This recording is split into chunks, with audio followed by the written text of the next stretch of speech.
Good day, students.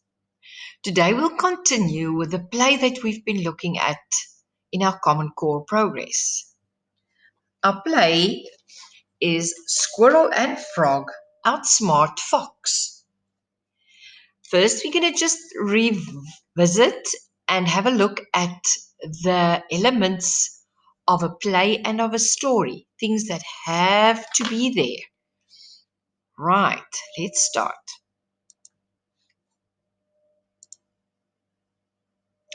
So we're looking at the genre, which is a play. The words in a play are what characters say and do. The names at the start of each paragraph tell who is speaking. The narrator helps the reader understand what is happening. A play is also a story, as we said. That's why we cannot forget the normal story elements and structure has to be visible there in our play. There has to be characters. The characters are who are in the story. Those are our characters. The setting, where does this happen and when? The story structure, like any good story, has a beginning, a middle, and an end. So far, we've looked at the beginning of the story. Today, we will go further. The problem. Every good story has a problem. That means what needs to be solved. The whole story really centers around the problem. What is the problem and how will it be resolved? So we said the characters are the people or animals in a story. The narrator in a play is the person that tells the story. A narrator can tell a story in 3 different points of view. A narrator is not a character in the story, but he knows things about each character and he can tell you things which gives you their point of view. Right. So understanding the character point of view, that's where we're focused on. And let's see what that is. Can you remember?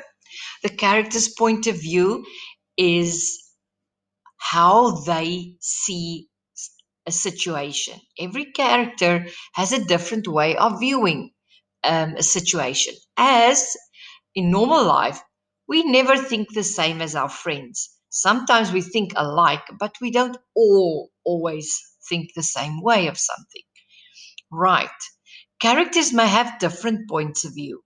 Knowing what characters say, how they act, and what the narrator reveals, what he tells us, help readers understand the character's point of view.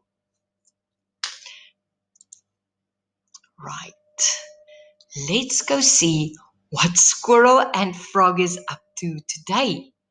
Are they going to outsmart Fox today? Let's see.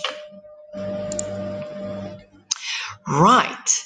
Now, remember in the beginning, in our first lesson before, we saw that the hungry wolf was prowling around looking for food. And of course, the best food that he could come across was frog and squirrel. And he was trying to get to them to eat them, but they are not that silly. They will not let that happen. So let's see what happens further. Okay. Words you need to know that will come up in your story. The word drench. Now, drench has to do with water. So, drenched is when you are all wet.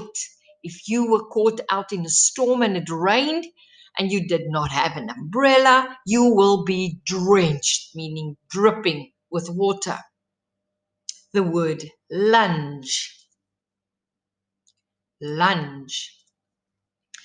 That means to move forward suddenly and quickly. It It's like taking a big step forward. That's a lunge, or jump forward, or leap out. Right. The word plump. Oh, that sounds plump. Sounds almost like what it means. It means fat. Right. Round little fat, plump legs. That's what a frog has at the back. His back legs are plump. Okay. So, just to remind you, the names of the characters in this story. First of all, we have the narrator that will be talking and telling us more about each character. Then we, of course, have Fox, and we have Squirrel, and we have Frog. Those are our characters in this story. Good. We looked at the beginning part last time, and this week we'll be looking at the middle part, and we would also be moving on to the end. First things first. Right here, we will learn more about the problem. The problem is Wolf is hungry. The problem is Frog and Squirrel has to make a plan to trick or outsmart Fox so that he does not eat them. They have to make a plan and be clever to get out of Fox's way or get him out of their way. Right. Let's read. Narrator. Then Frog sprang off the rock and dove into the brook. Dove is just the past tense of dive. So he dived, if we could say it that way. But it's dove. Splash! He was swept away, his plump green legs kicking. Fox followed. Fox shouting, "Ow! I will get you, Frog!" Fox paddled until he was tired, cold, and drenched. Then he dragged himself home with nothing to eat. Fox was steaming mad, but Squirrel and Frog were even madder. They plotted and planned. The next day they were waiting for Fox. Fox. Growl! Are you two ready to buy my delicious double dinner? Fox began to lunge for Squirrel and Frog. Squirrel holding up a paw. Wait, Fox. Frog. Hold up, hungry beast. We have prepared a tasty treat for you. Follow us. Whispering to himself, the fox. If you do not feed me a tasty bite, I will eat them on the spot. Squirrel whispering to Frog. Ready, buddy? Frog whispering to Squirrel. Let's do it. The two led Fox to a huge barrel lying on its side. One end was open. Fox snarling. What is inside had better be good, or you two will become my dinner. Squirrel. Check it out, your favorite. Frog. Enjoy, you furball with fangs. Fox stuck his nose into the barrel. His mouth watered at what he discovered there. Grapes! 5 big bunches of tasty grapes! Excellent! Frog and Squirrel. Have a feast, beast! Drooling with delight, Fox crawled into the barrel. He began to slurp up the grapes like a vacuum slurp up dirt. And then, Squirrel, ready, Frog, slam it! And Frog slammed the lid of the barrel shut with all his might. Now let's push it. Then the two friends sent the barrel flying down the side of the hill. The barrel spun out at top speed. There she rolls. Oh! Soon the barrel was out of sight. Squirrel and Frog shouting, "We outfoxed Fox!" And it was true. They outfoxed Fox so well that Fox was never heard from on that woody hillside ever again. Wow, let's see. Right, let's have a look at what happens and let's see if you can identify the points of view of the different characters by what they say, what they do, what they think, and of course what the narrator tells us. How does Fox feel after chasing Frog? Circle the words that let you know Fox's point of view. How does Fox feel after chasing Frog? Let's see. Now here's the first time that Fox is talking on this page. Oh, I will get you, Frog. So we will circle this as this is what Fox is thinking, and this is his point of view. He is out to get Frog. That is his only mission so far. Right. Now let's go on. What is Squirrel and Frog? What is Squirrel and Frog's point of view toward Fox now? Remember, they are friends, so they might be thinking the same thing. So what are they thinking? How are they feeling towards Fox now? Underline the words, underline, and that's what you'll do and nothing else. Underline words that let you know their thoughts or feelings. Right, let's see. Okay, but Squirrel and Frog were even madder. Okay, so this is something I need to go back to. Fox was steaming mad. This is also a part of his point of view. I will get you, Frog. And because he missed out, he is now extremely mad. So that will also be circled. Right. So the circled part, those are the two things that tell you the point of view of Fox. But Squirrel and Frog are even madder. I'm actually going to change the color here. Let's make it a different color. Okay, green for the frog. Let's. But Squirrel and Frog were even madder. Okay. So now we know how they're feeling. Now at this stage, they're not happy. Let's continue. In paragraph 24 to 27, now remember, every time somebody talks is a paragraph. So that's 1, 20, 21, 22, 23, 24. So this is where they want us to start looking. From 24 to 25, 26, and 27. So those are the ones they want us to focus on. They said, in those paragraphs, draw a happy face next to the paragraphs in which the speaker is saying something in an excited way. Draw a sad face next to the paragraph in which the speaker is saying something in an angry way. Right. Now, we don't work in partners, we'll work together now. Okay, Frog, hold up, hungry beast. We have prepared a tasty treat for you. Follow us. That sounds, let me see if I can get emojis. No, I cannot. All right.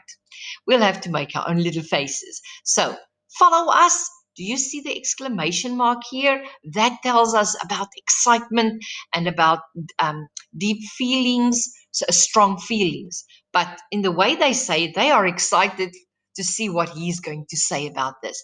So, let's make a little smiley face. The best I can do now. Right. Now, Fox, let's see if he's excited in a smiley face or is he angry, and we'll give him a sad face. Fox whispering to himself, if they do not feed me a tasty bite, I will eat them on the spot. He sounds a little upset here. He doesn't sound too happy. He doesn't trust them at this time. Right. So let's give him a sad face. Okay. He's got an angry little face anyway. Squirrel. Let's see what Squirrel does. Ready, buddy? Well, it seems he's still excited about to see what's going to happen here. So we give him a smiley face. Frog whispering to Squirrel. Now, these two are so excited to see what's going to happen. So we know that this is going to be excitement. Let's do it. They couldn't wait to do this because they are so sick of this hungry wolf hanging around them and just wanting to eat them. Right. So that is just telling you how the character is feeling. By reading it, you see the exclamation marks. That is often excitement, sometimes just strong feelings. It could be something else, but they are definitely not upset. So they are definitely in good spirits at this time, excited to see what's going to happen. And also, um, they cannot wait to get rid of Fox. All right, let's move on to the next part. Okay, fox snarling. Now, first of all, I want just to check in with you about words. Feast is a word you've had in your vocabulary. Remember the meaning of feast? That is a large and special meal. You have been having Eid, and I'm sure you've had a feast. And often, maybe during Ramadan, you've had a feast as well. So, meaning a lot of lovely food. Slurp. Slurp is when you eat messily and loudly, like slurping up, like eating jelly or something without from your and slurping it up. It's almost like sucking it up, um, like they say, like a vacuum cleaner slurping like that. Okay, right. Let's see. Put a box. Okay. Let's draw a little box and we'll go for blue. They say let's draw a box around the sentence that shows the reason Frog and Squirrel gave Fox a treat. Why would they give him a treat? They don't like him really. They want to get away from him. But let's see. If we go to the top, the fox says, what is inside had better be good, or you too will become my dinner. So if they don't appease him with what's inside, if they don't please him, if it's not good enough for him, they are going to become the dinner. So this is what is the scary part, and this is why they have to make sure he's happy. Why are they giving him a treat? Because he says, what is inside had better be good, or you too will be my dinner. So let's box this and this. This is all one box. Right, so this is the reason why they are having to give him a good treat and keep him happy. Okay. B. What does Fox think about what he finds in the barrel? Let's see. Is he a happy chappy with what he finds in the barrel? Let's see. Okay, they say underline the same words that show how Fox feels. Underline some words that show how Fox feels. Right. So he comes there. They say Fox stuck his nose into the barrel. His mouth watered. Okay. So this is already telling us what he's thinking. Your mouth waters when your mouth will water when you see something yummy, right? Okay. Fox, grapes. 5 big bunches of tasty grapes. Tasty grapes. Excellent. So this all shows how happy he is about this. Right. And what does the narrator tell us? Something more, something that Fox cannot say or anything. Only the narrator can tell you this. He is drooling, meaning the saliva is coming from his mouth. He's dripping with saliva because he cannot wait for this yummy grapes, to eat the yummy grapes. And then, of course, he slurps it up like a vacuum, slurps up dirt. That is also the way he does it, tells you he's really into it. He's enjoying it or what. He's just messy, but it's because he's so greedy, I think. Right. So remember that what the character does, what the character says, and what the character thinks is going to help you decide what is the character's point of view. And then, of course, the most important almost is the narrator, because often the narrator will tell you things like, how is he saying this? He's saying this in an excited way. Normally, when it's in parentheses and it is slanted like this, we call it italic, and it's not straight up like the rest. You can see it changes. It tells you more about the character, in which way he will say this, and how he says it tells you how he's feeling. So he has to be excited. Grapes, 5 big bunches of tasty grapes. Excellent. Okay. Or in the previous one here, it says snarling. It tells you, tells you what Fox is doing.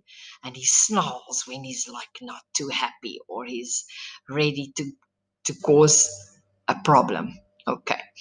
And here, drooling is like telling you how he's doing it. So the narrator tells you a lot. Here, Squirrel and Frog shouting, without Fox, Fox. So they're shouting with excitement. So this is also telling you they are very, very happy. And why are they happy? Because they solved the problem. They pushed him away down the hill. And what happened? Did they solve it? Yes. Let's get color here because I'm happy about this. They outfoxed Fox so well that Fox was never heard from on that woody hillside ever again. Yes, they outfoxed Fox. Thank you for listening. Go to the assignment and complete it. Complete the questions, 10 questions. There's one answer per question only. When you're done, click on submit. Thank you for listening.